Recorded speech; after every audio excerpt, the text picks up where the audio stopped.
Good morning everyone. आज की class के अंदर हमें कुछ मिसलेनियस टॉपिक करने हैं जो हमारे रह गए हैं कॉस्टिंग के अंदर। सबसे पहला है मेथड ऑफ कॉस्टिंग, ये रह गया है। इसके बाद और भी कुछ टॉपिक है कॉस्ट अकाउंटिंग के अंदर जो रह गए हैं वो कंप्लीट करते हैं आज की क्लास में। कॉस्ट शीट हम लगभग कंप्लीट कर चुके हैं, उसके सारे क्वेश्चन कंप्लीट हो चुके हैं, है ना। सारी क्लास आपने वॉच कर ली है।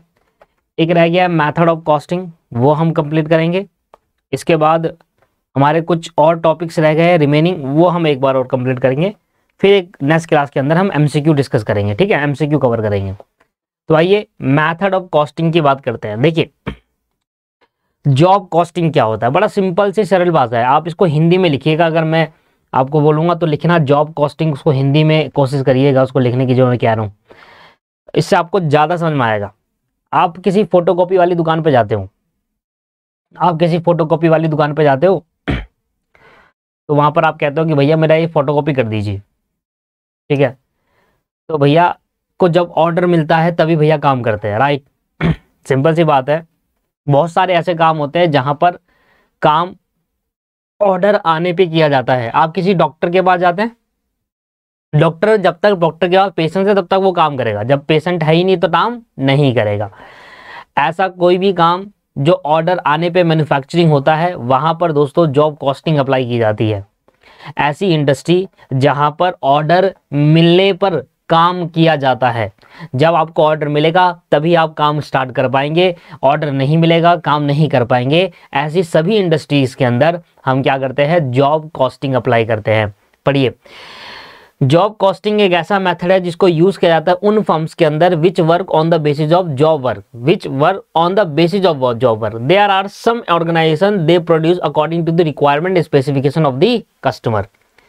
कस्टमर की रिक्वायरमेंट और कस्टमर की स्पेसिफिकेशन के हिसाब से जो इंडस्ट्री काम करती है, जब कस्टमर ऑर्डर ला कर देगा, जब कस्टमर ऑर्डर देगा इंडस्ट्री को, फर्म को, ऑर्गेनाइजेशन को, तभी ऑर्गेनाइजेशन काम करेगी। उस ऑर्गेनाइजेशन के अंदर लगाई जाती है job costing. Each job may be different from another one. Production is only specific order and there is no predetermined production. There is no predetermined production. Very important है। पहले से कंपनी प्रोडक्शन नहीं करेगी। जैसे कि फॉर एग्जांपल भाई laptop बनाने वाली कंपनी है, तो लैपटॉप बनाकर रख देगी, लोग आएंगे उसको देखेंगे और खरीद लेंगे। एक तो ये होगी कि पहले से प्रोडक्शन स्टार्ट हो चुका है, पहले से प्रोडक्शन कर चुके हैं। बट जॉब कॉस्टिंग उन ऑर्गेनाइजेशन में या उन फर्म्स में काम आती है, उन फर्म में लगाई जाती है। देखिए कॉस्टिंग क्यों लगा रहे हैं हम, पहले तो ये समझिए। ये अलग अलग कॉस्टिंग अलग अलग फर्म्स में लगेगी। हम पढ़ रहे हैं मेथड ऑफ कॉस्टिंग, कौन सी फर्म में कौन सी कॉस्टिंग लगेगी। अरे कॉस्टिंग क्यों लगा रहे हैं पहले वो बताओ। सर कॉस्टिंग लगाना जाता है किसी भी पर्टिकुलर प्रोडक्ट की कॉस्ट को कैलकुलेट करने के लिए। यही तो मीनिंग बताया था कॉस्टिंग। कॉस्टिंग क्या है, कॉस्टिंग क्या है, कॉस्टिंग है किसी भी प्रोडक्ट की मैन्युफैक्चरिंग की कॉस्ट को कैलकुलेट करने का मेथड, उसको कॉस्टिंग कहते हैं। तो अगर मेरी ऐसी कंपनी है, मेरी ऑर्गेनाइजेशन, जैसे कि फोटोकॉपी वाले भैया जो होते हैं, जब उनको फोटोकॉपी के लिए ऑर्डर आएगा तभी तो वो फोटोकॉपी करेंगे। ऐसा तो नहीं है पहले से फोटोकॉपी करके रख दी, ऐसा तो नहीं होता। मतलब जब उनको ऑर्डर प्लेस करेंगे तभी उनका काम स्टार्ट होगा, तभी वो कॉस्ट कैलकुलेट कर पाएंगे। जॉब कॉस्टिंग उन ऑर्गेनाइजेशन या उन फर्म्स में लगाई जाती है जिन फर्म में ऑर्डर आने पर काम स्टार्ट किया जाता है, पहले से प्री प्रोडक्शन काम नहीं होता। ठीक है, ऐसी बहुत सारी ऑर्गेनाइजेशन है जब ऑर्डर आएगा तभी वो काम करेंगे। जैसे कि फॉर एग्जांपल कंप्यूटर असेंबल करने वाली कंपनीज। अब कंप्यूटर असेंबल करने वाली कंपनी तभी असेंबल करेगी जब उनके लिए कोई काम आएगा। असेंबल का मतलब क्या, according to the customer requirement, कि भैया मुझे ऐसा कंप्यूटर चाहिए, इसमें ये चीज होनी चाहिए, तब वो काम कर पाएगी। तो ऑर्डर आएगा तब वो काम करेंगे, नहीं तो बैठे रहेंगे वो। तो ऐसी ऑर्गेनाइजेशन में क्या कर दी जाती है, कॉस्ट को निकालने के लिए जॉब कॉस्टिंग मेथड लगाया जाता है, तभी हम उस ऑर्गेनाइजेशन में कॉस्ट कैलकुलेट कर पाते हैं। क्लियर हो गया, ये वाला पॉइंट क्लियर है। इसके बाद हमारा आ जाता है बैच कॉस्टिंग। अब बैच कॉस्टिंग कौन सी ऑर्गेनाइजेशन में लगाया जाता है, देखिए ज्यादातर ये कॉस्टिंग लगाई जाती है फार्मास्यूटिकल्स कंपनीज के अंदर, दवाई बनाने वाली कंपनीज के अंदर बैच कॉस्टिंग का अप्लाई होता है। आप कभी भी कोई दवाई खरीदने जाओगे ना, तो दवाई के पीछे आप देखिएगा वहां पर लिखा होता है बैच नंबर। अगर आपने कहीं देखा हो कि किसी भी मेडिसिन आप कोई खरीदने जाओगे अभी दुकान पर, केमिस्ट की शॉप पर या फार्मेसी की दुकान पर, तो दवाई का एक पत्ता लोगे ना, उसके पीछे देखना, वहां कभी ना कभी आपने देखा होगा, या नहीं देखा तो आप नोटिस करिएगा। जब भी कोई दवाई ली जाएगी, दवाई लेने जाओ, सर दर्द की, बुखार की, कोई भी, तो वहां पर लिखा होता है बैच नंबर। देखिए बैच कॉस्टिंग क्या होती है, जैसे कि फॉर एग्जांपल आपकी कंपनी है फार्मास्यूटिकल कंपनी, आपको दवाई बनानी है, आपको डिस्प्रिंग बनानी है या पैरासीटामोल बनानी है, तो आप क्या करते हैं, सिमिलर नेचर की दवाइयाँ बहुत ही बल्क में बनाते हैं। अब पैरासीटामोल एक पत्ता तो नहीं बनाओगे, लाखों पत्ते बनाते हैं पैरासीटामोल के, राइट। प्री प्रोडक्शन होता है, ऑर्डर आने पे काम नहीं होता यहाँ पर कि ऑर्डर देंगे कंपनी तब ऑर्डर आएगा कस्टमर की तरफ से हम बनाएंगे पैरासीटामोल, नहीं, पहले से बनाकर रखा जाता है, प्री प्रोडक्शन होता है यहाँ पर, ठीक है। और पहले से बना के रखता है, और क्योंकि एक ही नेचर के बहुत बल्क में बनाया जाता है, जैसे कि फॉर एग्जांपल एक फार्मास्यूटिकल कंपनी है, वो 100 नेचर की दवाई बनाती है, 100 अलग अलग डिफरेंट दवाइयां बनाती है, कैंसर की, टीबी की, डिस्प्रिंग, पैरासीटामोल, सर दर्द, खांसी, बहुत सारे बच्चों के लिए अलग दवाइयां बनाती है। जब भी वो कोई दवाई बनाएगी, जैसे डिस्प्रिंग हो गया या पैरासीटामोल हो गया, तो वो एक ही नेचर की दवाई बल्क में बनाती है, उनको कहते हैं बैच। तो उन कंपनी में क्या होता है, बैच कॉस्टिंग अप्लाई होती है। वहां पर एक डिस्प्रिंग का कॉस्ट नहीं कैलकुलेट करते हैं, वहां पर क्या कहते हैं, डिस्प्रिंग के बैच नंबर दे देते हैं, जैसे कि बैच नंबर 1 हो गया डिस्प्रिंग की दवाइयों का। अब डिस्प्रिंग दवाई 1 लाख दवाई बनाई, तो हम एक दवाई की कॉस्ट क्या आई इस पर नहीं निकालते, हम पूरे बैच की कॉस्ट निकालते हैं। उस बैच में 1 लाख दवाई बनी, 1 लाख डिस्प्रिंग बनी, उसकी कॉस्ट क्या है। तो ऐसी कंपनी जो डिफरेंट प्रोडक्ट बनाती है और एक प्रोडक्ट की क्वांटिटी बहुत बल्क नेचर में बनाती है, उस कंपनी के अंदर बैच कॉस्टिंग लगाई जाती है फॉर कैलकुलेशन ऑफ कॉस्ट। उस कंपनी की कॉस्ट को कैलकुलेट करने के लिए बैच कॉस्टिंग लगाई जाती है। वहां पर कॉस्ट एक यूनिट की नहीं निकलती, एक डिस्प्रिंग की गोली की नहीं निकलेगी, एक पत्ते की नहीं निकलेगी, एक पूरे बैच की निकलेगी। एक बैच बनाएंगे, उस बैच का नंबर देंगे कि बैच नंबर 246, और 246 बैच नंबर में डिस्प्रिंग की दवाइयां बनती है या पैरासीटामोल बनती है, और उन पैरासीटामोल की क्या कॉस्ट आई है, उस बैच की क्या कॉस्ट आई है वहां। तो यहां पर आप कॉस्ट कैलकुलेट करते हैं, किसी एक प्रोडक्ट की नहीं, किसी एक पत्ते की नहीं, किसी एक गोली की नहीं, यहां पूरे बैच की कॉस्ट कैलकुलेट होती है कि उस बैच में कितनी दवाई बनी और उसकी कॉस्ट क्या आई, उस हिसाब से कैलकुलेशन करते हैं।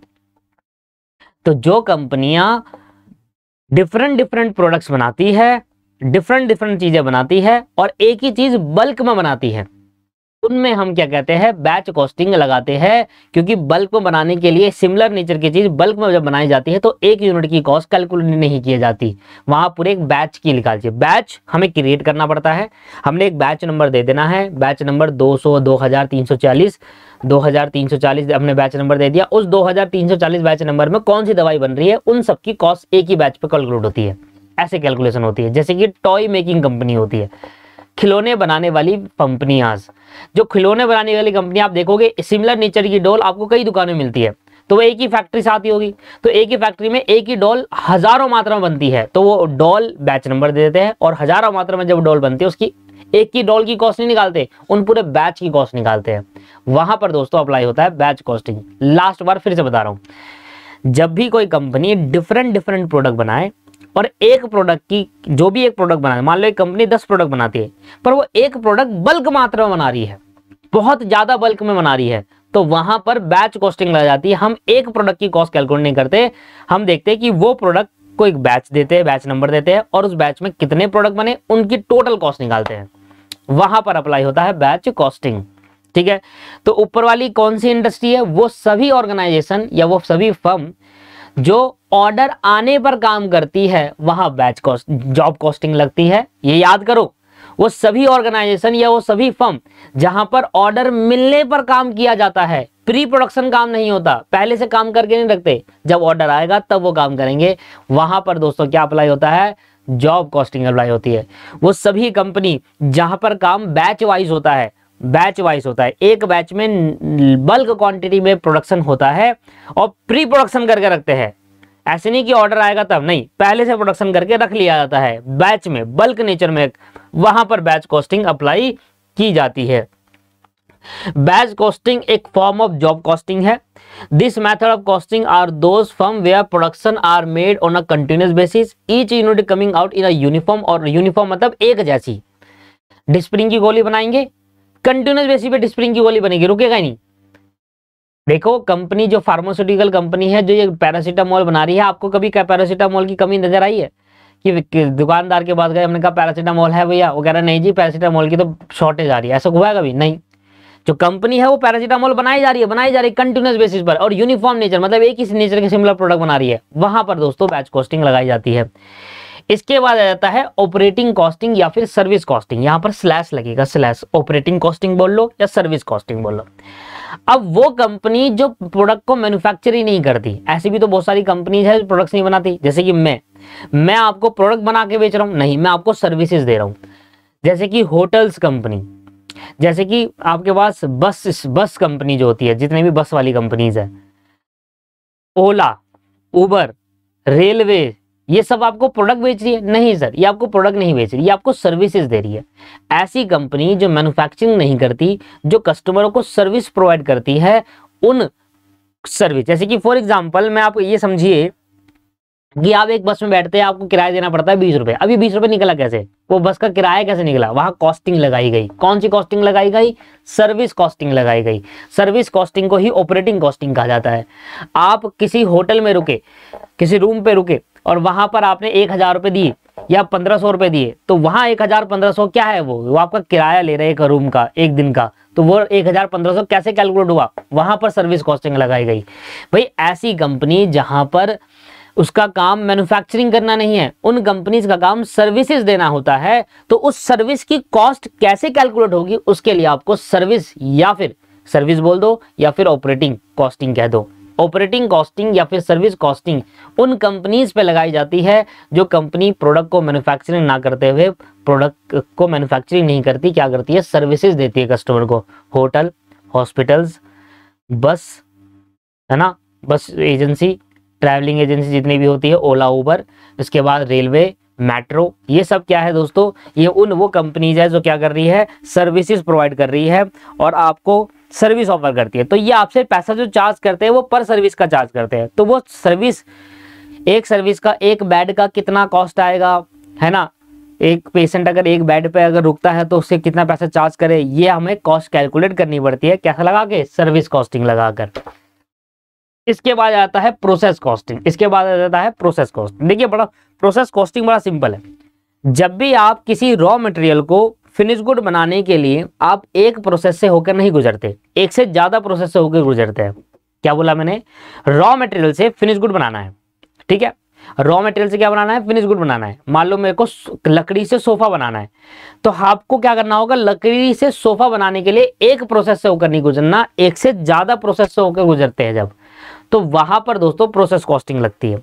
जब भी कोई ऐसी कंपनी कोई भी प्रोडक्ट मैन्युफैक्चरिंग कर रही है और वो प्रोडक्ट मैन्युफैक्चरिंग करते वक्त किसी एक प्रोसेस से मैन्युफैक्चरिंग नहीं करती, एक से ज्यादा प्रोसेस लगाती है मैन्युफैक्चरिंग करने में, तो उन कंपनीज के अंदर क्या लगाया जाएगा? प्रोसेस कॉस्टिंग अप्लाई की जाएगी। पता है इंटरमीडिएट में एक एक चैप्टर है, जॉब कॉस्टिंग एक चैप्टर है, बैच कॉस्टिंग एक चैप्टर है, पूरा चैप्टर है, सर्विस कॉस्टिंग एक चैप्टर है, प्रोसेस कॉस्टिंग एक चैप्टर है, कॉन्ट्रैक्ट कॉस्टिंग एक चैप्टर है। ये सारे चैप्टर है और ये जितने भी चैप्टर, ये जितने भी पॉइंट मैं आपको पढ़ा रहा हूं, ये 30 नंबर के आते हैं इंटरमीडिएट में, 30 मार्क्स के। फॉर एग्जाम्पल ये कंपनी के प्रोसेस है, ये प्रोसेस नंबर 1 हो गया, ये पहला प्रोसेस है। क्या होता है? कंपनी पहले इस प्रोसेस में रॉ मटेरियल डालती है, ठीक है ना, क्या डालती है? रॉ मटेरियल डालती है। अब रॉ मटेरियल डालने के बाद यहां से जो निकलता है वो फिनिश गुड नहीं होता। वो क्या नहीं होता? Finish good. ये होता है आउटपुट। कंपनी ने क्या करा? इनपुट डाला। एक प्रोसेस है, एक मशीन है, मान लो इस मशीन पे पहले एक प्रोडक्ट रॉ मटेरियल डाला, इस मशीन ने अपना काम करा और बाहर निकाल दिया प्रोसेस, उस प्रोडक्ट को बाहर निकाल दिया। इसके बाद आउटपुट आया। अब ये फिनिश गुड नहीं है, ये मार्केट में बिकेगा नहीं। फिर कंपनी ने इसको दूसरी मशीन में डाला, कंपनी ने इसको सेकंड मशीन पर डाला। सेकंड मशीन के लिए ये जो पहली मशीन से निकला हुआ आउटपुट है वो फर्स्ट अगली मशीन के लिए क्या बन जाएगा? इनपुट।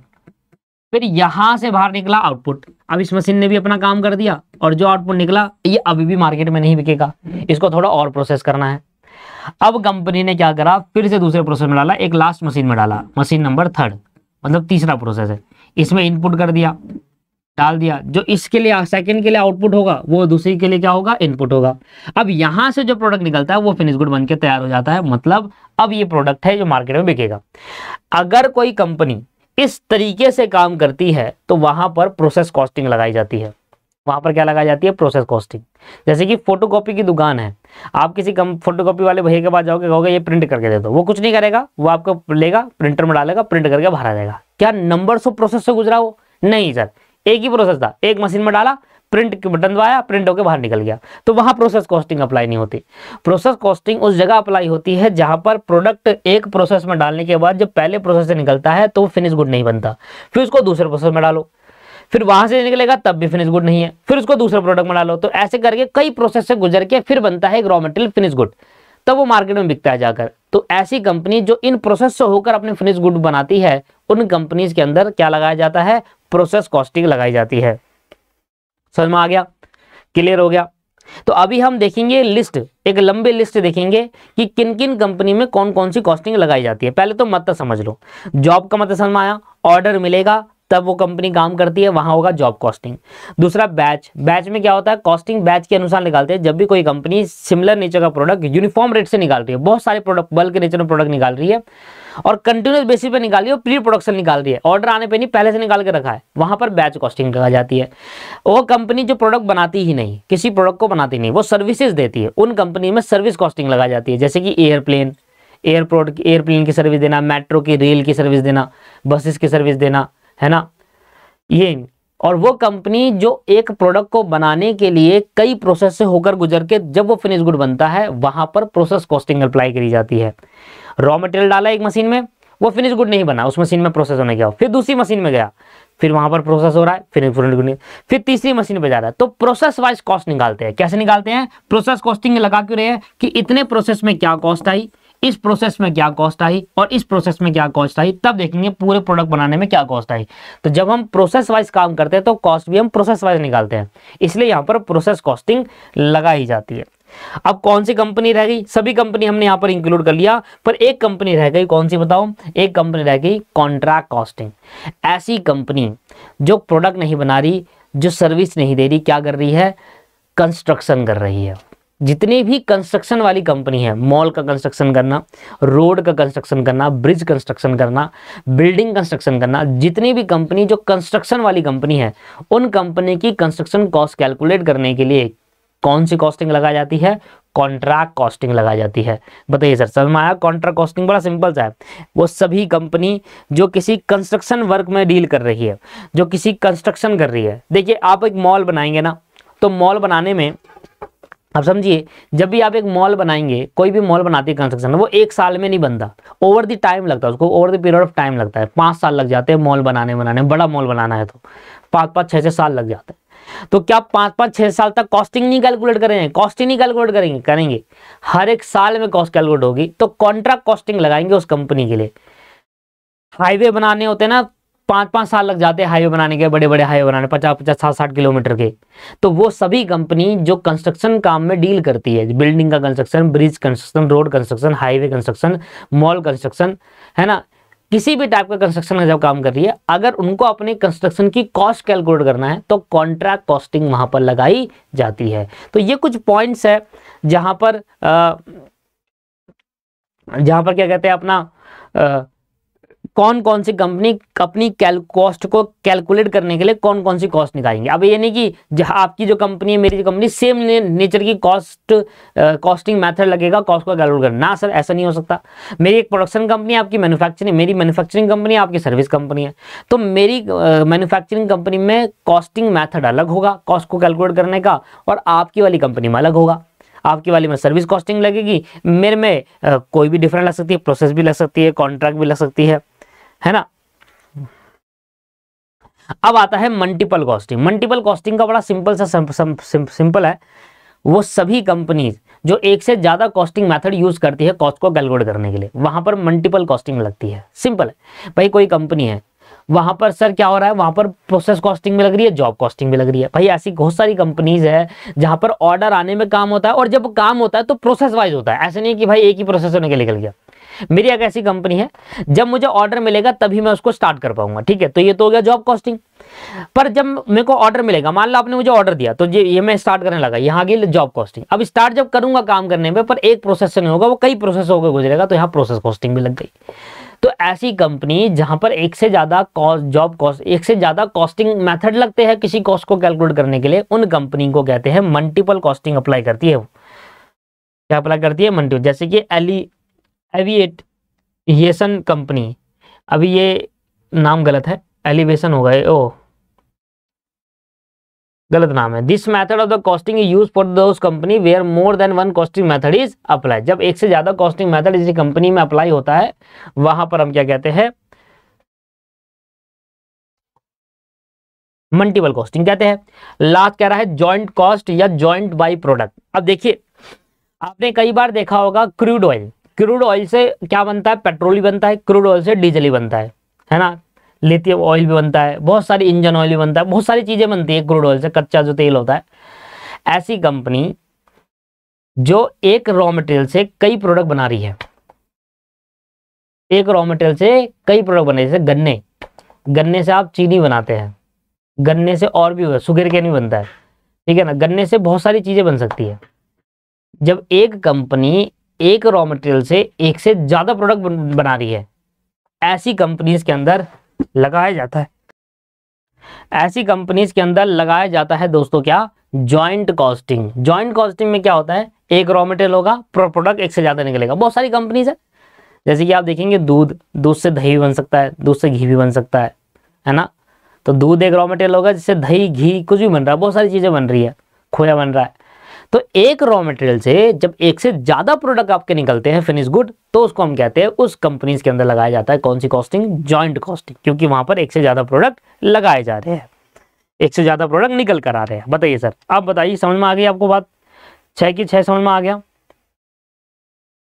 तो अब हम देख रहे हैं कि बहुत सारी ऐसी इंडस्ट्री, अब ये देखो आपको इन इंडस्ट्रीज के बारे में पता नहीं है, कुछ ऐसी इंडस्ट्री होगी जो आपको नहीं पता होगा, बट कोई जनरल सेंस में बात कर लेंगे, कुछ आपको याद करना होगा। जैसे कि स्टील इंडस्ट्री, स्टील इंडस्ट्री वाली कंपनी जो होगी वहां प्रोसेस कॉस्टिंग लगाया जाएगा। अब आपको थोड़ा ना पता है स्टील कैसे बनता है, मुझे भी नहीं पता स्टील कैसे बनता है। अब ये कह रहा है कि स्टील इंडस्ट्री जो भी है, वो स्टील बनाने वाली कंपनी जो है वो प्रोसेस से होकर स्टील बनाती है। ना मुझे पता है स्टील कैसे बनता है, ना आपको पता है। बताओ अगर आपको पता है तो स्टील कैसे बनता है, नहीं पता ना सर। तो कई चीजें हमें याद करनी होगी। हमें नहीं पता भाई एयरक्राफ्ट कैसे बनता है, हमें नहीं पता भाई साइकिल कैसे बनती है। हमें ये पता है कि जो हॉस्पिटल है वहां सर्विस लगाया जाएगा, क्योंकि हॉस्पिटल कोई प्रोडक्ट नहीं बेच रही, ये पता है हमें। हमें ये पता है जो प्रिंटिंग है ना, प्रिंटिंग वाली कंपनीज वो ऑर्डर आने पे काम करेगी, मतलब जॉब कॉस्टिंग लगाया जाएगा। तो कुछ बातें यहाँ पर हमें पता है जो हम बता पाएंगे, और कुछ बातें हमें नहीं पता। अब हमें क्या पता है यार, स्टील बनाने वाली जो सीमेंट बनाने वाली कंपनी है वो कैसा, वो कौन सी कॉस्टिंग लगा रही है, वही प्रोसेस लगा रही है, हमें बता गिवर है। तो हमें कुछ बातें यहाँ पर याद करनी होगी कि देखिए आप तभी ये चीजें बता पाएंगे कि ये इंडस्ट्री में कौन सी कॉस्टिंग लगी, जब आपको उस इंडस्ट्री के बारे में पता हो, वहां मैन्युफैक्चरिंग किस तरीके की हो रही है। जैसे कि मैंने आपसे कहा कि टॉय बनाने वाली कंपनीज क्या होगी, बैच कॉस्टिंग लगेगा, क्योंकि मैंने देखा है टॉय बनाने वाली, मेरे को पता, तो मैं आपको बता रहा हूं क्योंकि मैंने टॉय बनते हुए देखा है फैक्ट्रीज के अंदर। एक ही टॉय, एक ही डॉल बनाएंगे और एक ही डॉल हजारों लाखों में बना देंगे। तो वो एक ही बल्क प्रोडक्ट बनाते हैं, मतलब एक प्रोडक्ट बनाएंगे, यूनिफॉर्म रेट से प्री प्रोडक्शन होता है। तो वहां पर हम कहेंगे कि हाँ यार यहाँ पर तो बैच कॉस्टिंग लग रही है। इसके बाद साइकिल मैन्युफैक्चरिंग करने में प्रोसेस भी लग सकता है, साइकिल में ऑर्डर आने पे भी काम हो सकता है। एक ही साइकिल कई प्रकार की बना सकते हैं, तो बैच भी लग सकता है, जॉब भी लग सकता है, प्रोसेस भी लग सकता है। एयरक्राफ्ट में भी, एयरक्राफ्ट तो मुझे भी नहीं पता, पर यहाँ पर कुछ बातें हमें ऐसी ही याद करनी पड़ती है। जैसे कुछ बातें जैसे कि प्रिंटिंग, जॉब कॉस्टिंग, हॉस्पिटल आपके पास सर्विसेज दे रहा है तो सर्विस कॉस्टिंग, फार्मास्यूटिकल कंपनीज के अंदर बैच कॉस्टिंग भी लगती है और सर्विस कॉस्टिंग दोनों लगती है इसके अंदर। अभी यहाँ पर इन्होंने क्या दे रखा है, प्रोसेस ले रखा है, प्रोग्रेस नहीं है प्रोसेस है। फार्मास्यूटिकल में प्रोसेस दे रखा है, पर वहां पर बैच कॉस्टिंग भी लगाई जाती है। तो ये मल्टीपल कॉस्टिंग लगती है फार्मास्यूटिकल में, ठीक है ना। तो बैच भी लग सकता है और प्रोसेस भी लग सकता है, दिक्कत नहीं लेंगे इसमें। पर अगर आपको पेपर में प्रोसेस दिखा तो प्रोसेस पे क्लिक करें, क्योंकि स्टडी मैट में प्रोसेस है, पर बैच कॉस्टिंग मिला। आप सीए में इंटरमीडिएट का स्टडी मैट देखेंगे, वहां पर बैच भी बता रखा है। तो ये इनका भरोसा ना करें इंस्टीट्यूट का। वो अपने स्टडी मैट, एक फाउंडेशन के स्टडी मैट में कुछ और बता, अरे यहाँ पर बैच और लिख देते, क्या बुरा था। बच्चों को ये तो था प्रोसेस बैच। अब एमसीक्यू में आ गया, फार्मास्यूटिकल में कौन सी कॉस्टिंग लग रही है, प्रोसेस लगता है, बैच लगता है, जॉब लगता है। अब मैंने आपको बताया कि भाई प्रोसेस भी लगता है, बैच भी लगता है, तो मैं क्या लिख कर रहा हूँ, तो आप प्रोसेस पे क्लिक करिएगा, क्योंकि इस फाउंडेशन के स्टडी मैट में सिर्फ प्रोसेस बता रखा है। हालांकि बैच भी लगता है सर, बैच कॉस्टिंग भी अप्लाई होती है फार्मास्यूटिकल में, ठीक है ना। Breweries single unit, single unit मतलब होता है यूनिट कॉस्टिंग। जब हम किसी एक यूनिट की कॉस्ट कैलकुलेट करते हैं, वहां पर यूनिट कॉस्टिंग लगा जाते हैं। जैसे कि कंपनी ये पैनल बना रही है, तो एक पैनल की कॉस्ट कैलकुलेट कर रही है, तो यूनिट कॉस्टिंग लगाई जाएगी वहां पर, ठीक है जी। कैंटीन सर्विस देता है, हाउस बिल्डिंग करना, कंस्ट्रक्शन आ गया, कॉन्ट्रैक्ट कॉस्टिंग है, road transportation, transportation, road construction नहीं है, रोड ट्रांसपोर्टेशन है, सर्विस दे रहे हैं, सर्विस कॉस्टिंग। रेडीमेड गारमेंट क्या है, बैच कॉस्टिंग। एक ही टी शर्ट कई प्रकार की बनती है, कई बैचेज में बनती है ना रेडीमेड गारमेंट में। सॉफ्ट ड्रिंक्स, कोल, ऑयल रिफाइनरी, ब्रिक्स, ये सब चीजें आपके पास। अब देखो कोल, सिंगल यूनिट का मतलब क्या हुआ, एक यूनिट की कॉस्ट को कैलकुलेट करने के लिए यूनिट कॉस्टिंग लगाई जाती है। ब्रिक मतलब एक ईंट की क्या कॉस्ट आएगी, यूनिट कॉस्टिंग। ऑयल को रिफाइन करने में प्रोसेस कॉस्टिंग, ये तो मैंने आपको बताया। सॉफ्ट ड्रिंक बनाने में भी प्रोसेस कॉस्टिंग है कि सॉफ्ट ड्रिंक बनाने का process. Interior decoration, interior decoration, अब देखिए, अब ऐसा तो नहीं है जो इंटीरियर डेकोरेशन वाली कंपनी है वो किसी घर में जाके इंटीरियर डेकोरेशन कर देगी बिना पूछे, प्री प्रोडक्शन नहीं। जब उनको ऑर्डर आएगा कि हमारे घर में कर दो, तभी तो वो अपना काम स्टार्ट करेगी। तो जॉब कॉस्टिंग है ना।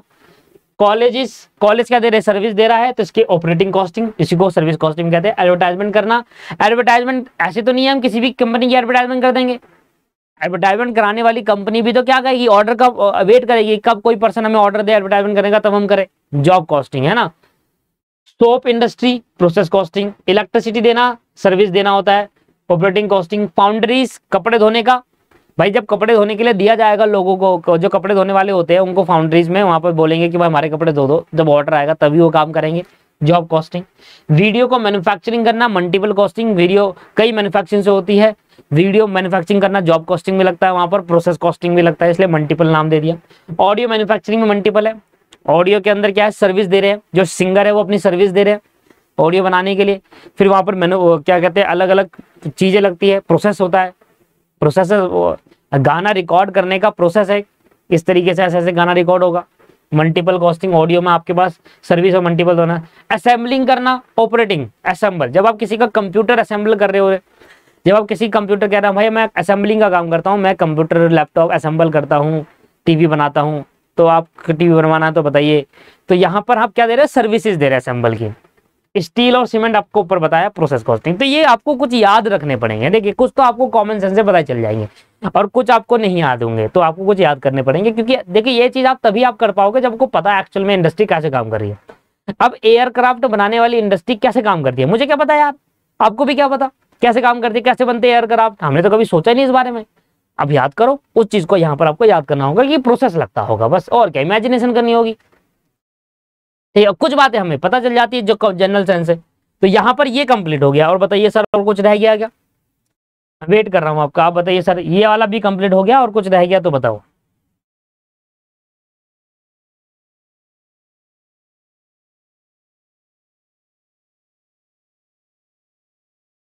हाँ, सब असेंबलिंग में जॉब कॉस्टिंग में आ सकता है, पर आप वही याद करें जो स्टडी मैट में, क्योंकि देखिए एमसीक्यू स्टडी मैट से आएंगे, फिर बाद में कहना कि सर आपने तो ये बताया था, हम तो ये लिख कर आ गए। क्योंकि भैया देखो आंसर जो होगा वो सीएमए के स्टडी मैट से होगा, और जैसे सीएमए के स्टडी मैट में दे रखा है वैसे ही आपको याद करना है, ठीक है ना। मैं तो आपको नॉलेज के लिए बता रहा हूँ, जैसे फार्मास्यूटिकल में स्टडी मैट में दे रखा है प्रोसेस, पेपर में आ गया प्रोसेस और बैच। सीएमए के इंटरमीडिएट में स्टडी मैट में देखोगे बैच लिखा होगा वहां पर। तो भाई फाउंडेशन में भी हो आप, फाउंडेशन में क्या लिखा है, प्रोसेस, तो टिक भी प्रोसेस पे करना है वहां पर, ठीक है ना सर। बैच दे रखा है, इग्नोर कर देना है, क्योंकि दोनों तो यहाँ बताया नहीं। इंटर में आओगे, इंटर में बैच लिखा होगा तो बैच पे टिक कर देना। अब जैसे आपको स्टडी मैट में गिवन होगा, जिस लेवल पे आप काम करो उसी लेवल को आप आंसर भी दे रहे हैं, क्योंकि एक्चुअल तो दोनों है। आप गूगल पे सर्च कर लीजिए भले, फार्मास्यूटिकल कंपनीज में कौन सी टाइप की कॉस्टिंग लगती है, दोनों बताएगा, बैच भी लगती है और प्रोसेस भी लगता है, ठीक है।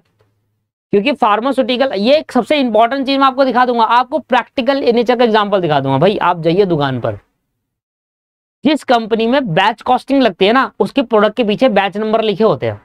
अब किसी भी केमिस्ट की दुकान पे चलिए, कोई बड़ा सा पत्ता लीजिए, खरीदिए मत, उसको भैया एक बड़ा सा पत्ता देना मुझे, डिस्प्रिंग का एक बड़ा वाला पत्ता देना, उसमें देखना पीछे बैच नंबर लिखा हो। अगर जिस कंपनी के प्रोडक्ट के पीछे बैच नंबर लिखा होता है वो 100% बैच कॉस्टिंग अप्लाई कर रही है। फाउंडेशन वाली बुक कहती है कि प्रोसेस लगता है सिर्फ। कैसे लगता है भाई, हम आपको हकीकत दिखा सकते हैं, प्रूव करके दिखा सकता हूं मैं। अब क्या करूं, अब अगर आप लिख दो कि नहीं भाई यहाँ तो बैच लगेगा और स्टडी मैट में प्रोसेस दे रखा है, वो आपका गलत कर देंगे। अब वहां से भीड़ थोड़ा लोगे, आप उनसे लड़ाई थोड़ा कर लोगे, नहीं बैच लगता है भाई, तुमने गलत कैसे कर दिया, कहते नहीं जी नहीं, हमारा आंसर हमारे स्टडी, वो बेवकूफ है। देखिए चीजें जो होती है ना, अगर एक बुक बनाने वाला वो इंसान जो ठीक से बुक बनाए, अब गलत बुक बना रहा है, अब प्रोसेस कॉस्ट फार्मास्यूटिकल में बैच कॉस्टिंग लगती है, सिंपल सी बात है, 100% चीज है। आप प्रूव करना है तो आज केमिस्ट की दुकान पे चले जाइएगा, कोई बड़ा सा पत्थर ले लीजिए दवाई का, उसके पीछे बैच नंबर लिखा होगा। मैं आपको अभी गूगल पे दिखा देता।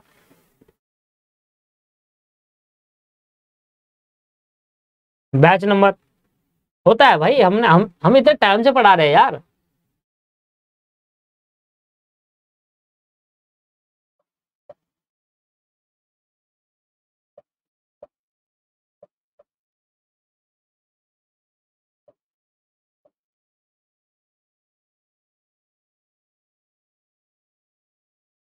देखो मैं क्या दिखाऊं, मैंने आपको यही दिखा दिया,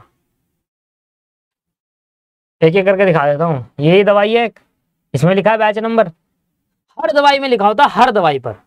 ये देखो यहाँ लिखा हुआ है बैच नंबर, इस दवाई पर ये देखो, ये लिखा हुआ batch number, BN for batch number, मतलब 10011194 इस बैच नंबर पे ये दवाई बनी थी, सारी की सारी जो भी ये दवाई है, इसलिए होता है। ये देखो बैच नंबर, फिर से ये देखो, फिर से बैच नंबर, ये भी बैच नंबर है, ये रहा बैच नंबर, ये रहा बैच नंबर, हर दवाई के पीछे लिखा होगा ये रहा बैच नंबर। ऐसे होता है सर, ये होगा भाई, कैसे नहीं होगा। आप प्रैक्टिकली देखना, प्रैक्टिकल भी देख सकते हैं। तो यहाँ पर मेरे जो नोट्स में था मैंने आपको सारा कंप्लीट करा दिया है। इसके अलावा कोई डाउट है तो मुझसे पूछ लीजिए, और अब मैं आपको बुक के कुछ कराता हूँ जो हमारे पेंडिंग रह गए हैं।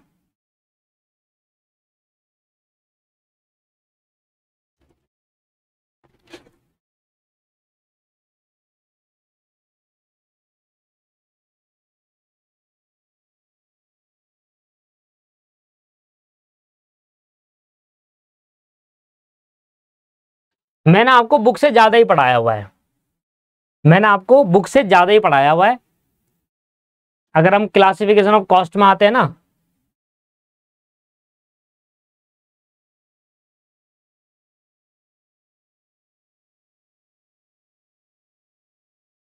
एक एक करके देखो, ये देखो जॉब, इन्होंने कुछ नहीं दे रखा, इन्होंने तो अंदर का लिखा भी नहीं है, job cost, batch cost, contract cost, process cost, joint cost, अंदर का लिखा भी नहीं है। मैंने आपको बड़े डिटेल में कराया है। इनमें कितने दे रखे हैं देखो,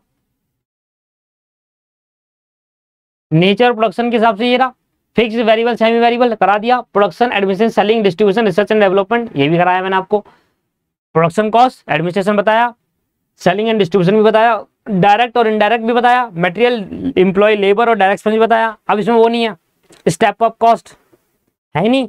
अब इन्होंने क्या पता क्या गलती कर दी, इन्होंने ये कर दी, स्टेप कॉस्ट नहीं बताया, फिक्स कॉस्ट की क्लासिफिकेशन नहीं बता रखा। गलती पता है इन्होंने क्या करी अपने स्टडी मैट में, इन्होंने कंटेंट गायब कर दिया, देखो एमसीक्यू पूछ लेगा। यही तो गलती है इंस्टीट्यूट की, आप नई बुक से कंटेंट हटा दिया आपने, ठीक है सर कोई बात है, अब उसके एमसीक्यू भी मत देना ना, फिर एमसीक्यू दे देंगे। इसलिए मैंने आपको करा, आप देख लेना एमसीक्यू, जो बुक के एमसीक्यू पीछे लिखे होंगे उसमें देखा कहीं ना कहीं आपसे एमसीक्यू वही पुराने सिलेबस का छाप दिया और कंटेंट हटा दिया।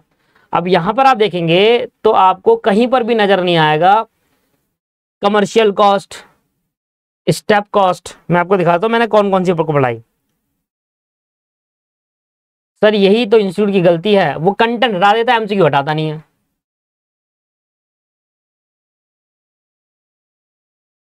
अब आपको दिखाता हूं, आपको ये कंट्रोलेबल कॉस्ट भी नहीं बता रखी। ये देखो ये मैंने आपको पढ़ाया था, आपको इस वाले में हिस्टोरिकल पीरियड डिटरमाइन नहीं मिलेगा। देखिए ये आपकी बुक है, ये तो कॉस्ट अकाउंटिंग स्टैंडर्ड है, इन्होंने लिस्ट दे दी, आपको ये लिस्ट याद करनी पड़ेगी। अगर आपको दिख रहा है तो 24 कॉस्ट अकाउंटिंग स्टैंडर्ड होते हैं, ये तो आपको याद करना ही पड़ेगा।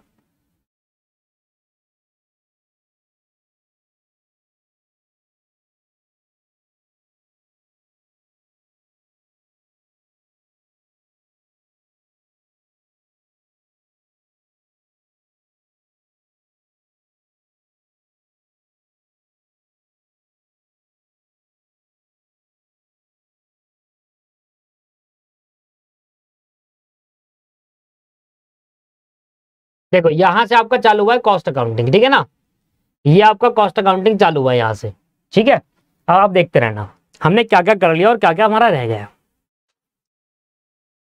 हमने कॉस्ट अकाउंटिंग की डेफिनेशन बड़ी बड़ी सरल में इन्होंने पूरी कहानी लिख दी है, यहाँ पर हमें उतनी जरूरत नहीं है पढ़ने की। कॉस्ट अकाउंटिंग की जगह पे हमने वो पढ़ा, फिर हमने पढ़ा कॉस्ट अकाउंटिंग ये भी ऐसी है। कॉस्ट का मतलब पढ़ा हमने, ठीक है, कॉस्टिंग का मतलब पढ़ा, कॉस्ट अकाउंटिंग का मतलब पढ़ा, और कॉस्ट अकाउंटेंसी का मतलब पढ़ा। बड़ा सिंपल सरल वे में पढ़ा, मैंने आपको पहली क्लास में कराया था ये। इसके बाद क्या है, कॉस्ट अकाउंटिंग का स्कोप, पेपर में नहीं आता, फिर भी हम पढ़ लेंगे एक बार, एक क्लास लगाकर इन सबको मतलब समझ लेंगे, ठीक है। पेपर में आता नहीं है, आपको पढ़ने की कोई भी जरूरत नहीं है बिल्कुल भी। कॉस्ट अकाउंटिंग के ऑब्जेक्ट्स क्या है, मैं पढ़ाऊंगा इसको, आए ना आए, ठीक है ना, पर मैं अपने सिंपल नोट्स बनाऊंगा, उसमें पढ़ाऊंगा आपको, ठीक है। कॉस्ट अकाउंटिंग का सिग्निफिकेंस क्या है, ये तीन। फिर हमने मेथड ऑफ कॉस्टिंग पढ़ा, हमने अभी क्या नहीं पढ़ा, स्कोप नहीं पढ़ा, ऑब्जेक्ट नहीं, स्कोप नहीं पढ़ा, और क्या नहीं पढ़ा, सिग्निफिकेंस नहीं पढ़ा, और ऑब्जेक्टिव नहीं पढ़ा। तीन चीज हमने नहीं पढ़ी, जो नहीं है नहीं। मेथड ऑफ कॉस्टिंग आज ही मैंने पढ़ाया, job costing, batch costing, process costing, operating costing, contract costing, ये पढ़ाया, ठीक है ना। इसके बाद ये लिस्ट है जो मैंने आपको उसमें दिखाई। अब देखो इन्होंने कितने देखिए 26 दे रही, फार्मास्यूटिकल में दिया है, इन्होंने चेंज करके दिया है इस बार, नहीं आज भी अभी भी चेंज नहीं कर रहा, देखो प्रोसेस ही लिखा हुआ है। प्रोसेस लगता है, मना नहीं कर रहा, पर बैच भी तो लगता है, वो भी तो बताओ। फिर मैंने आपको ये बताया cost accounting systems, historical costing पढ़ाया, ऑब्जेक्शन कॉस्टिंग पढ़ाया, डायरेक्ट कॉस्टिंग, स्टैंडर्ड कॉस्टिंग पढ़ाया, यूनिफॉर्म कॉस्टिंग, मार्जिनल कॉस्टिंग, ये भी मैंने आपको पढ़ा दिया है।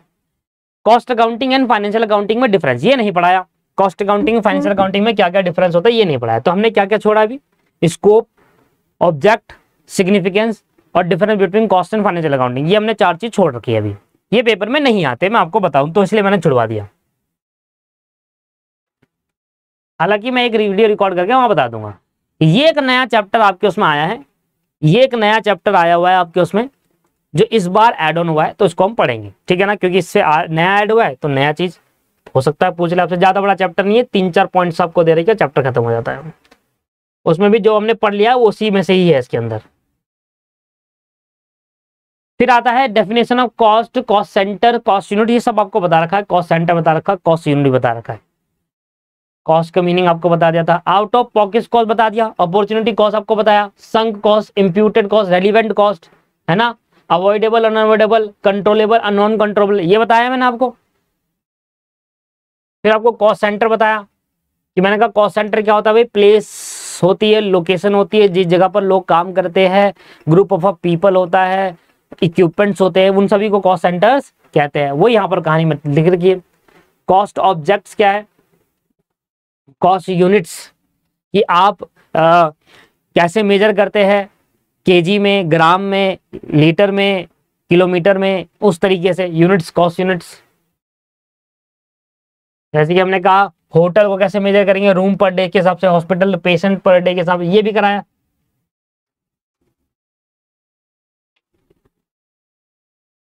ठीक है,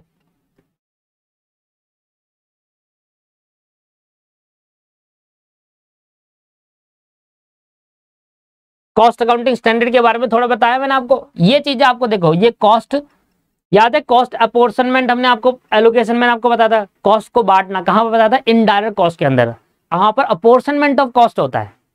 जब मैंने आपको बताया था इनडायरेक्ट कॉस्ट और डायरेक्ट कॉस्ट में डिफरेंस, तो डायरेक्ट कॉस्ट में हम directly charge to the product करते हैं, जबकि इनडायरेक्ट कॉस्ट में अपोर्शन टू दी प्रोडक्ट कहते हैं, कॉस्ट को, प्रोडक्ट को बांटते हैं, है ना, कॉस्ट को क्या करते हैं, ओवर दी प्रोडक्ट बांटते हैं। याद आ रहा है आपको, जब मैंने आपको बताया था यहाँ पर apportionment of cost indirect cost के डेफिनेशन में। बाकी ये चीज आप डिटेल में पढ़ते हैं इंटरमीडिएट में, यहाँ पर डिटेल में नहीं है, यहाँ पर इंस्टीट्यूट ने कहानी ढबर के डाल दिया। पूछेगा आपसे कुछ नहीं, पूछेगा आपसे वही क्लासिफिकेशन ऑफ कॉस्ट, जो सबसे इंपॉर्टेंट चैप्टर है, जो आपने पिछली क्लास में टेस्ट दिया था ना, पिछले उसमें टेस्ट दिया था। अब आते हैं ये कॉस्ट, क्लासिफिकेशन ऑफ कॉस्ट, जो मैं आपको पढ़ा चुका हूँ, क्लासिफिकेशन, मटेरियल, एम्प्लॉय, ये सब पढ़ा दिया मैंने आपको। फिर नीचे लास्ट में आ जाता है कॉस्ट शीट, ये नीचे कॉस्ट शीट आ गया। इसके बाद आते हैं एमसीक्यू, ये रहे सर एमसीक्यू, ये मैं आपको नेक्स्ट क्लास में कराऊंगा आराम से डिटेल में। एमसीक्यू ये रहे सारे के सारे, फिर आपके टेस्ट हो जाएंगे, ठीक है ना। ट्रू फॉल्स भी दे रखे हैं, और ये भी दे रखा है। ये वाला करा नहीं करा आपने क्वेश्चन, ये दोनों क्वेश्चन करो, ये वाला क्वेश्चन ट्राई करके लाओ, नहीं होगा तो बताना, फिर मुझे कराऊंगा आपको।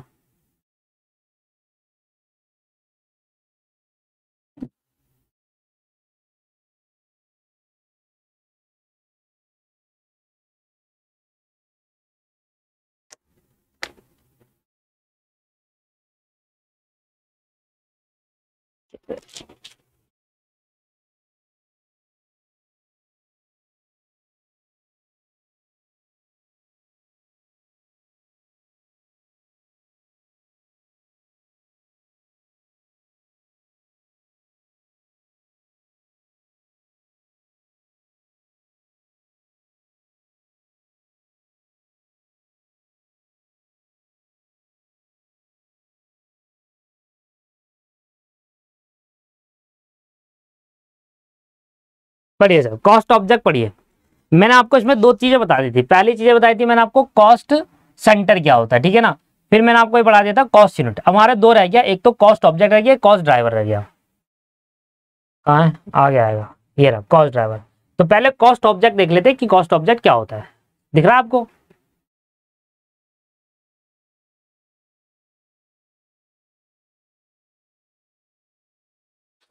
देखिए, एज पर द सीमा पढ़ते हैं हम।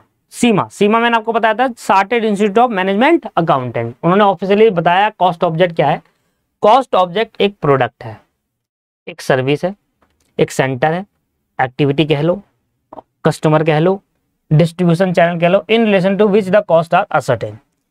किसी भी चीज की जब आप कॉस्ट कैलकुलेट करते हैं तो कैलकुलेट करने के लिए क्या क्या चीजें हमें चाहिए होती है, वो कॉस्ट ऑब्जेक्ट कहलाता है। हमें कोई कॉस्ट कैलकुलेट करनी है तो हमें किसकी कॉस्ट कैलकुलेट करनी है, प्रोडक्ट की कर सकती है, हम सर्विस की कर सकते हैं, हम सेंटर की कर सकते हैं, है ना, हम एक्टिविटी जो भी हम काम कर रहे हैं उसकी कॉस्ट कैलकुलेट कर सकते हैं। किसी की कॉस्ट को कैलकुलेट करने के लिए अगर हम कॉस्ट को असरटेन कर रहे हैं, उसके रिलेशन में जो जो चीज आती है, हमारा प्रोडक्ट आ सकता है कॉस्ट को असरटेन करने में, सर्विसेज भी आ सकती है, कस्टमर भी आ सकता है, सेंटर भी आ सकता है, एक्टिविटी भी आ सकती है, उसी को कॉस्ट ऑब्जेक्ट कहते हैं। बड़ा सिंपल से मीनिंग है। कॉस्ट ऑब्जेक्ट क्या है? कॉस्ट ऑब्जेक्ट एक प्रोडक्ट हो सकता है, एक सर्विस हो सकती है, सेंटर हो सकता है, एक्टिविटी हो सकती है, डिस्ट्रीब्यूशन चैनल हो सकता है, कस्टमर हो सकता है, जो कॉस्ट को असरटेन करने के रिलेटेबल हो, रिलेशन में हो। और आगे बढ़ते हैं, क्या कह रहा है, general accepted cost accounting principle GACAP, है ना, जैसे कि जनरल एक्सेप्टेड अकाउंटिंग प्रिंसिपल होते हैं, ऐसे कॉस्ट अकाउंटिंग प्रिंसिपल है। Define a cost object and an activity. Cost object को डिफाइन करा कि भाई कॉस्ट ऑब्जेक्ट क्या है, एक एक्टिविटी है, एक कॉन्ट्रैक्ट है, एक कॉस्ट सेंटर है, कस्टमर है, प्रोसेस है, प्रोडक्ट है, प्रोजेक्ट है, सर्विस और any other object for which the cost for which cost ascertain, जिनसे कॉस्ट असरटेन की जा सके। भाई कॉस्ट असरटेन करने के लिए हमें क्या क्या चीज की जरूरत हो सकती है, क्या क्या चीजें रिलेटेबल है, क्या क्या चीज रिलेशन में आती है, वो सारी चीजें कॉस्ट ऑब्जेक्ट हो जाती है। कॉस्ट असरटेन करने के लिए ये हमारे लिए जरूरी है। एक्टिविटी हो सकती है, कॉन्ट्रैक्ट हो सकता है, कस्टमर हो सकता है, प्रोडक्ट हो सकता है, प्रोसेस हो सकता है, प्रोजेक्ट हो सकता है, सारी चीजें कॉस्ट ऑब्जेक्ट में आती है जो भी कॉस्ट को असरटेन करने के रिलेटेबल रहे। बड़ा सिंपल सा डेफिनेशन आपके। कॉस्ट यूनिट आपको बता चुका था। कॉस्ट ड्राइवर देखो, cost driver triggered a change in the cost of an activity. The concept is most commonly used to assign the overhead cost to the number of product unit. It can also be used in activity based costing analysis to determine the cost of overhead, which can be used to minimize the overhead cost. कहता है जब हम कोई overhead cost क्या होती है, indirect cost, सभी cost को इनडायरेक्ट कॉस्ट को ओवरहेड कहते हैं। ओवरहेड कॉस्ट को नंबर्स ऑफ यूनिट में बांटने को कॉस्ट ड्राइवर कहते हैं। देखिए कह रहा है this the concept is most commonly used to assign, assign मतलब बांटना, क्या, overhead cost to the number of product unit. जो भी यूनिट आपने बनाई उसमें इनडायरेक्ट कॉस्ट, क्योंकि आपको पता है जो इनडायरेक्ट कॉस्ट होती है हम directly charge to the product नहीं करते, अब पोर्शन टू दी प्रोडक्ट करते हैं। हम कॉस्ट को देखो, हम जो भी हमने ओवरहेड कॉस्ट खर्च करी उसमें हम देखते हैं कि कितना हमारा प्रोडक्ट बना। याद करो जब मैं आपको बता रहा था कि एक नमक की थैली में हमने कितनी मटर पनीर की सब्जी बनाई, तो वो नमक की थैली कॉस्ट उन सभी मटर पनीर की सब्जी में बांट देंगे। That is called apportionment of cost. आप भूल गए होंगे ये चीज, है ना। तो अपॉर्शनमेंट कॉस्ट मतलब जब भी हम ओवरहेड कॉस्ट को, इनडायरेक्ट कॉस्ट को बांटते हैं प्रोडक्ट में, कहां बांटते हैं सर, जो नंबर्स ऑफ प्रोडक्ट में बांट देते हैं ओवरहेड कॉस्ट को, इनडायरेक्ट कॉस्ट को, उसी को कॉस्ट ड्राइवर कहते हैं। बड़ा सिंपल सा मीनिंग है जो पहली लाइन में हमें सीधी सीधी क्लियर कर दी बातें। फिर आगे एक्टिविटी बेस्ड कॉस्टिंग बता रहे, ये फाइनल का पार्ट है। जो एक्टिविटी बेस्ड कॉस्टिंग सिस्टम है ना, it is a part of final, CMA final का पार्ट है ये फालतू की लाइन है। यहीं पर हमें सारी बातें बता दी, इस लाइन पे इतने से इतनी लाइन में बता दी कॉस्ट ड्राइवर क्या होता है। कॉस्ट ड्राइवर क्या होता है सर, कॉस्ट ड्राइवर क्या होता है, ये एक बहुत मोस्ट कॉमनली प्रैक्टिस है जब आप सीए में इंटरमीडिएट में जाओगे वहां पर एक चैप्टर आएगा, चैप्टर ओवरहेड। तो ओवरहेड चैप्टर में आप ये सीखेंगे कि कैसे ओवरहेड कॉस्ट को ओवर नंबर ऑफ प्रोडक्ट में बांटते हैं, असाइन करते हैं, कैसे एक ओवरहेड कॉस्ट को उन numbers of product per unit पे हम बांटते हैं, उसी को कॉस्ट ड्राइवर कहते हैं। तो जिससे हमारी ओवरहेड कॉस्ट सब पे बढ़ जाए और सब पे मिनिमम पहुंचे, ठीक है ना। फॉर एग्जाम्पल मैं 10 प्रोडक्ट बनाता हूं और मेरी ओवरहेड कॉस्ट आती है 5,000 रुपये, तो मैं क्या करूंगा, 5,000 पे एक यूनिट पर नहीं मंगाऊंगा, उन 10 प्रोडक्ट में बांट दूंगा, जिससे मेरी कॉस्ट क्या आ जाएगी सर, 500 500 500 500 पहुंच जाएगी, जो मिनिमम हो जाएगी ओवरहेड कॉस्ट वो सारे प्रोडक्ट पे बढ़ जाएगी। तो ओवरहेड कॉस्ट को असाइन करना नंबर्स ऑफ प्रोडक्ट या यूनिट्स पर, उसी को कॉस्ट ड्राइवर कहते हैं। सिंपल, बाकी सब फालतू की बातें लिखी हुई है, फाइनल का पार्ट है, इतना डिटेल में जाने की जरूरत नहीं है। इसने कहा कि एक्टिविटी बेस्ड कॉस्टिंग का नाम यहां पर दिया, फिर इसको एक्टिविटी बेस्ड कॉस्टिंग का नाम दिया है यहां पर, तो उसको फिर समझाया। ये एक्टिविटी बेस्ड कॉस्टिंग चैप्टर है सीए में फाइनल में। अब सीए फाउंडेशन में सीए फाइनल की बात सिंपल सी बात बताओ, अभी आप जिस लेवल पे हो उस लेवल तक की बात कहां से कहां तक है, यहां से सिर्फ यहां तक है, बस इतना ही है। The concept is most commonly used to assign the overhead cost to the number of product unit, इसी को हम कॉस्ट ड्राइवर कहते हैं। बाकी यहां पर एक्टिविटी बेस्ड कॉस्टिंग के बारे में बताया है, फिर एक्टिविटी बेस्ड कॉस्टिंग में कॉस्ट ड्राइवर का क्या इंपैक्ट पड़ रहा है वो बताया है।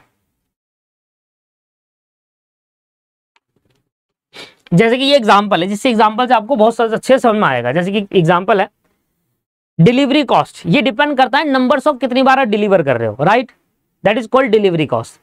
तो डिलीवरी कॉस्ट किस पे डिपेंड है, नंबर ऑफ डिलीवरी पर, कि भाई एक बार डिलीवर करूंगा ये कॉस्ट आएगी, फिर दूसरी बार जाऊंगा फिर और कॉस्ट आएगी, फिर और जाऊंगा और कैसे। तो number of delivery is a cost driver. जितनी बार आप नंबर ऑफ डिलीवरी करने जाओगे उतनी बार आपकी डिलीवरी कॉस्ट इंकर्ड होगी। इसके बाद जैसे कि इंस्पेक्ट कर रहे हो किसी चीज को चेक कर रहे हो, तो ये डिपेंड करता है कितने घंटे तक आपने चेक करा, तो जितने घंटे आप चेक करोगे उतनी कॉस्ट आपकी बढ़ जाएगी। जैसे कि मशीन का सेटअप करना, अब मशीन का सेटअप करना डिपेंड करता है आप कितनी बार मशीन सेटअप करते हो एक दिन में या हर एक दिन में। एक दिन में एक बार कर रहे हो तो एक कॉस्ट आएगी, एक दिन में 2 बार कर रहे हो तो 2 बार कॉस्ट आएगी, क्योंकि टाइम लग रहा है ना मशीन को सेटअप करने में, लेबर लग रही है। प्रोडक्शन स्टार्ट करने से पहले मशीन का सेटअप करना पड़ता है, तो वही आपके पास आता है कॉस्ट ड्राइवर, कि जो मशीन की सेटअप कॉस्ट है वो डिपेंड करता है आप कितने घंटे सेटअप पे लगा रहे हो मशीन को, या कितनी बार सेटअप कर रहे हो। ऑर्डरिंग कॉस्ट का मतलब क्या है कि भाई एक बार ऑर्डर दूंगा, जैसे कि आप किसी दुकान पे जाते हो, आपने ऑर्डर दिया एक बार, तो वो आपसे क्या करेगा, ऑर्डरिंग कॉस्ट लेगा आपसे, आपके घर पहुंचाने तक का कॉस्ट लेगा। आप दूसरी बार ऑर्डर देने जाओगे फिर आपके पास चार्ज करेगा आपसे पैसा घर पहुंचाने तक, फिर तीसरी बार जाओगे फिर चार्ज करेगा। आपके घर बनाना है, आपको घर बनाना है तो आपने मटेरियल मंगाया, अब एक बार बनाओगे एक बार लेबर कॉस्ट और एक बार वो आपके पास भेजने की कॉस्ट चार्ज करेगा, 2 बार मंगाओगे 2 बार चार्ज करेगा। जितनी बार ऑर्डर देगा उतनी बार आपको लाने का खर्चा देना पड़ेगा, उसी को अपनी जेब से तो ना देगा, है ना। तो ये ऑर्डरिंग कॉस्ट डिपेंड करती है कितनी बार आप ऑर्डर प्लेस कर रहे हैं। तो ये नंबर्स ऑफ ऑर्डर है, इसको कॉस्ट ड्राइवर कहा कि यार ये कॉस्ट इस की उस पर आ रही है, ठीक है। तो ऑर्डरिंग कॉस्ट जो है वो किस पर आ रही है, numbers of cost, number of order पर, कितनी बार मैं ऑर्डर प्लेस कर रहा हूं उस हिसाब से आपके पास नंबर्स ऑफ ऑर्डर को बोला कॉस्ट ड्राइवर्स, क्योंकि इस जितनी बार ये बढ़ेगा उतनी बार कॉस्ट बढ़ेगी, जितनी बार ये बढ़ेगा उतनी बार कॉस्ट बढ़ेगी। ये हो गया आपके पास। बाकी कॉस्ट एलोकेशन तो बता दिया मैंने। बाकी ये चीजें ना, अब जैसे ये अभी आप कॉस्ट अपॉर्शनमेंट और कॉस्ट एलोकेशन, इन दोनों में डिफरेंस आप डिटेल में सीखेंगे। ये सारी चीजें इन्होंने यहाँ बता दी, जबकि यहाँ देना नहीं चाहिए, क्योंकि ये ना बड़े लेवल का पार्ट है, ये इंटरमीडिएट का पार्ट है, इनको समझाने में समय लगता है। जब आप इंटरमीडिएट की क्लास लोगे ना कॉस्टिंग की, मेरे से लेके किसी और से भी लोगे, वो डिपेंड करता है वो आप पे। जब भी आप कॉस्टिंग की क्लास देखोगे डिटेल में, तो आपको मैं अपनी क्लास के अंदर कॉस्ट एलोकेशन और कॉस्ट अपॉर्शनमेंट में पूरी एक क्लास लगाई है घंटे की, इन 2 वर्ड को समझाने के लिए कि कॉस्ट अपॉर्शनमेंट और कॉस्ट एलोकेशन में डिफरेंस क्या होता है और क्यों हम इन दोनों को अलग अलग ट्रीट करते हैं। बच्चा फाइनल पहुंच जाता है, उनको ये नहीं पता होता कॉस्ट अपॉर्शनमेंट अलग होता है, कॉस्ट एलोकेशन अलग होता है। दोनों का काम होता है बांटना, अपॉर्शनमेंट का काम भी बांटना है, एलोकेशन का भी काम बांटना है, पर डिफरेंट होता है दोनों का। सर एलोकेशन नहीं बता, परेशान है ये, मैं भी इतना समझा दिया है मैंने कि आप इंटरमीडिएट पढ़ोगे तब भी मान ही नहीं रहा। नहीं सर एलोकेशन नहीं बताया, अपॉर्शनमेंट तो बताया, एलोकेशन नहीं बताया। वही तो मैं कह रहा हूँ भाई, ये बड़ा कॉन्सेप्ट है, इंटरमीडिएट का कॉन्सेप्ट है। मैं बता देता हूँ फिर भी एक छोटा सा एग्जांपल देकर, जिससे आप समझ पाओ। ठीक है, बाकी ये डिटेल में आप इंटरमीडिएट में ही पढ़ते हैं। देखो एग्जाम्पल सुनो, इन दोनों में डिफरेंस क्या होता है, बड़ा सिंपल सी बात है। एक लेबर काम करती है, मेरी कंपनी के अंदर, एक कंपनी के अंदर 5 डिपार्टमेंट है। कौन कौन से? Finance department, purchase department, sale department, marketing department और एक अन्य डिपार्टमेंट है। 5 डिपार्टमेंट एक कंपनी के अंदर। एक वर्कर फाइनेंस डिपार्टमेंट में काम करता है, सिर्फ किस पे काम करता है? फाइनेंस डिपार्टमेंट में। अब वो फाइनेंस डिपार्टमेंट में काम कर रहा है, अब जो भी कंपनी उसको सैलरी दे रही है वो कौन से डिपार्टमेंट में चार्ज करेगी? सिर्फ फाइनेंस डिपार्टमेंट में, कि हाँ भाई ये जो एम्प्लॉय है ये कहां पर काम कर रहा है? सिर्फ फाइनेंस डिपार्टमेंट में काम कर रहा है। तो इसकी जो एम्प्लॉय की मैं वेजेस पे कर रहा हूं तो हम कहेंगे ये इस डिपार्टमेंट की कॉस्ट है। क्या कहेंगे? क्योंकि वो सिर्फ एक ही डिपार्टमेंट में काम कर रहा है। तो हम क्या करेंगे, हम उसकी कॉस्ट को, जो फाइनेंस डिपार्टमेंट वाला वर्कर है उसके जो वेजेस मैं पे कर रहा हूं, उस वेजेस को मैं कौन से में चार्ज करूंगा? सिर्फ फाइनेंस डिपार्टमेंट में ही चार्ज करूंगा। अगर कोई इंप्लॉय सिर्फ परचेज डिपार्टमेंट में काम करता है तो इंप्लॉय का जो भी वेजेस पे कर रहा हूं वो उसकी कॉस्ट में परचेज डिपार्टमेंट की ही मानूंगा। तो जब भी हमें ये पता हो कि जो भी हम खर्चा कर रहे हैं वो किसी एक पर्टिकुलर डिपार्टमेंट का है, और हम जानते हैं कि यार ये किसी पर्टिकुलर डिपार्टमेंट है तो उसका सारा खर्चा इस पर्टिकुलर डिपार्टमेंट में बांटो, इसको कहते हैं कॉस्ट एलोकेशन। कॉस्ट एलोकेशन में और कॉस्ट अपॉर्शन में सिर्फ यही डिफरेंस होता है। कॉस्ट एलोकेशन में हम क्या करते हैं, जानते हैं कि ये वाली खर्चा जो हुआ, ये जो कॉस्ट हुआ, ये इसी डिपार्टमेंट से रिलेट करता है तो हमें इसी डिपार्टमेंट में ही बांटना है और डिपार्टमेंट में नहीं बांटना। पर एक सफाई कर्मचारी वहां पर काम करे, एक इंप्लॉई जो सफाई कर्मचारी, वो 5 डिपार्टमेंट को साफ करता है। 5 डिपार्टमेंट कंपनी के, एक सफाई कर्मचारी है जो 5 डिपार्टमेंट में सफाई करता है, 5 डिपार्टमेंट की सफाई करता है उसमें। अब जो सफाई कर्मचारी को मैं पैसा दूंगा वो क्या एक डिपार्टमेंट का काम कर रहा था? 5 का काम कर रहा था, 5 का। अब मुझे तो नहीं पता ना कि ये इसमें से कितना पार्ट इसने इसमें काम करा, प्रोडक्शन में कितना पार्ट इसने परचेज वाले डिपार्टमेंट में काम करा, कितना पार्ट सेल वाले में, कितना फाइनेंस वाले में। तो जब आप ये आइडेंटिफाई नहीं कर पाते कि ये खर्चा पर्टिकुलर किस डिपार्टमेंट से रिलेट कर रहा है और कितना, तब आप वहां पर कॉस्ट अपोर्शनमेंट का यूज करते हैं और आप क्या करते हैं, उस कॉस्ट को अलग अलग डिपार्टमेंट में बांट देते हैं on the basis of some ratio. अब वो रेशियो क्या है वो आपको इंटरमीडिएट में चलेगी, वो गिवन होती है पेपर में और याद भी करनी पड़ती है कई बार कि इस पर्टिकुलर अगर ये कॉस्ट है तो इस रेशियो में आपको बांटना है। एलोकेशन के अंदर और अपॉर्शनमेंट में डिफरेंस क्या है? अपॉर्शनमेंट में हम ये नहीं जानते कि खर्चा किस डिपार्टमेंट से रिलेट करता है, इसलिए हम उसको सभी डिपार्टमेंट में बांट देते हैं। जबकि एलोकेशन में हम ये जानते हैं कि खर्चा इस पर्टिकुलर डिपार्टमेंट का है तो उसी में बांटते हैं। बांटना ही है दोनों का काम, एलोकेशन का काम भी बांटना, अपॉर्शनमेंट का काम भी बांटना। पर अपॉर्शनमेंट का यूज हम उस डिपार्टमेंट के लिए, उस खर्चे के लिए करते हैं जिस खर्चे को हम आइडेंटिफाई नहीं कर रहे किस डिपार्टमेंट से रिलेट करता है, वो सभी डिपार्टमेंट से सभी डिपार्टमेंट बांटेंगे। और जबकि कॉस्ट एलोकेशन सिर्फ एक डिपार्टमेंट से रिलेट करता है तो उसी डिपार्टमेंट में ही खर्चे को बांटा जाएगा। दोनों का मतलब है बांटना ही। समझ में आ गया? रोते रहते हो। अब ये समझ में क्या आया? ये ऐसे पढ़ाने का तरीका नहीं है मेरा, मैं सही बता रहा हूं। मैंने जो अभी आपको बताया ना, मजा नहीं आया इसमें, मेरे को खुद मजा नहीं आया बताने में। बट आप क्योंकि जिद कर रहे हो कि नहीं सर हमें बता दो क्या होता है, तो आपको समझ में आ गया होगा इस लेवल ऑफ पॉइंट पर। जब आप इंटरमीडिएट में आओगे ना तो डिटेल में जब पढ़ोगे तब कहोगे ये जो बताया वो तो कुछ भी नहीं था जहाँ इंटर में पढ़ाया। तो इंटर की बात ही अलग है सर, वहां पर डिटेल में होती है चीजें, यहाँ तो ना डिटेल में होती है। यहाँ तो बस ये क्या है कि हाँ चलो आप कह रहे हो, आपने जिद करी तो मैंने बढ़ा दिया, मान ही नहीं रहा बच्चा, कह रहा नहीं सर आपने एलोकेशन नहीं बताया। एलोकेशन कहां पर यूज करते हैं? जहां पर हमें पता है कि ये खर्चा इसी पर्टिकुलर डिपार्टमेंट में खर्च होना है, इसी पर्टिकुलर प्रोडक्ट में खर्च हो रहा है, तो हम उसको डायरेक्टली चार्ज कर देते हैं। जब भी directly charge to the product वाली कहानी आती है ना, तब कहते हैं कॉस्ट एलोकेशन। यहाँ इस खर्चे को इसी में एलोकेट कर दो, सिर्फ इसी वाले डिपार्टमेंट में। और जहां directly charge to the product ना हो, जैसे कि मैंने एक पनीर की सब्जी बनाई तो 1 किलो पनीर लेकर आया और 1 किलो पनीर पूरा लग गया, तो 1 किलो पनीर जो लगा मेरा, वो 1 किलो पनीर की जो कॉस्ट आई ना, वो 1 किलो पनीर की जो कॉस्ट आई मुझे पता है इस सब्जी बनाने में लगी है, पूरी इसी सब्जी बनाने में लगी है, तो मैं डायरेक्टली चार्ज कर दूंगा, that is called cost allocation. पर वो 1 किलो पनीर में जो मेरा नमक लगा है, मसाले लगे हैं, वो पूरा नहीं लगा, पूरी नमक की थैली नहीं लगी, वो कुछ पार्ट लगा, तो उसके लिए उस पार्ट ही ट्रांसफर करना होगा, that is called cost allocation, appropriation. ठीक है सर?